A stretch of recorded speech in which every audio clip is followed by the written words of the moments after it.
masalah saya, buat solusi teman-teman bagaimana kita terpuruk karena riba, benar-benar hancur, ya pasti digerus sampai ke bawah-bawahnya lah. Buat bangkit yang susah itu, buat memotivasi diri, muatin diri itu susah, perlu waktu yang nggak sebentar. Mungkin kalau kata orang sih, kalau ngomong harus sabar, harus kuat, itu kan ngomong, tapi pada kenyataannya susah. Kalau orang udah dikejar-kejar hutang, yang ada gelisah, nggak bisa tidur, takut ketemu sama orang, terus pokoknya terpuruk, inginnya menyendiri, menjauh dari orang, gak mau ditanya sama orang. Ya cuman solusi satu-satunya yang kalau saya sih udah pasrah sama Allah, bismillah, banyakin istighfar. Ya terutama kalau saya lagi bener-bener drop, gak mau ketemu orang, ya udah saya sih ngaji gitu. Jadi kadang-kadang ketika habis ngaji itu rada tenang, maksudnya nggak gelisah, nggak itu. Nah itu saya jalanin itu bukan 1 bulan 2 bulan, saya jalaninnya tuh lama. Buat bangkit itu nggak sebentar, sampai setengah tahun baru bisa, setengah tahun itu baru bisa tenang. Mungkin ada hikmah. Kemarin mungkin terlalu mengejar bagaimana dapat uang dengan disentil kayak begini, ya otomatis karena satu-satunya kita percaya sama Allah, ya udah otomatis ya ada hikmahnya, kita lebih dekat sama Allah. Waktu-waktu kita untuk usaha memang jadi nggak usahakan karena bangkrut, kita pakai buat wirid lah, apalah, buat ibadah, buat tenangin diri kita terutama. Maksudnya nggak kepengen hal-hal yang supaya melancarkan, enggak, pasrah aja dulu, pengen tenang. Ya alhamdulillah sekarang kan walaupun hutang jauh belum terbayar, tapi ketenangan itu saya udah ada. Saya sudah berani menghadapi orang datang, saya bisa ketemu, bisa komunikasi lagi, bisa menghadapi pertanyaan orang.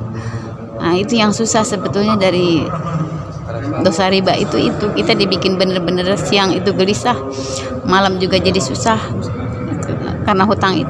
Ya kalau bisa buat teman-teman yang lain jangan ngalamin kayak saya lah, tobat sebelum terlambat.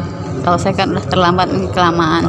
Ini sekarang usaha saya semuanya bangkrut, buat bangkit itu susah. Sampai saya ngalamin itu saat kayak begini, saya sampai nggak punya listrik, putus, buat makan nggak ada. Dari biasa kita dapat penghasilannya lumayan, mungkin bisa buat bayarin itu, tapi nggak pernah cukup, uang puluhan juta tuh nggak pernah cukup.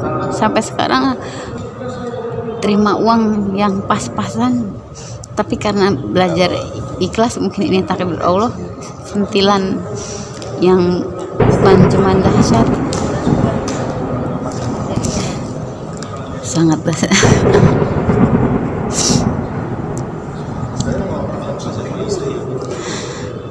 dahsyat banget ujiannya.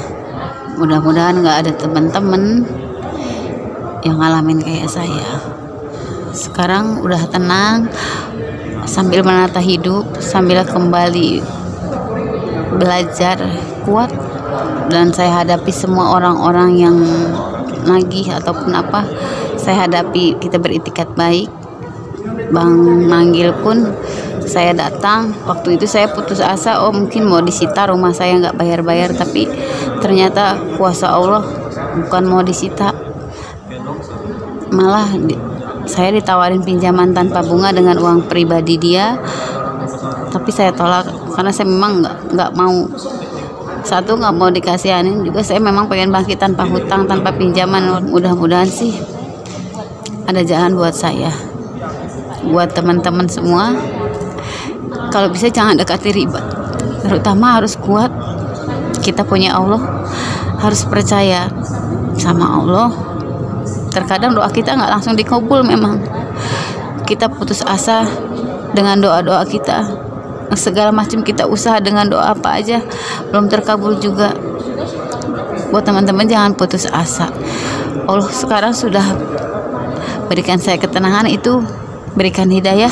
Mungkin itu anugerah yang nggak bisa dinilai dengan uang, dengan materi. Kegelisahan itu hilang. Ya sekarang tenang karena kita pasrah. Satu-satunya jalan pasrah sama Allah. Nanti Allah yang mengatur hidup kita ke depan. Bismillah. Wassalamualaikum warahmatullahi wabarakatuh.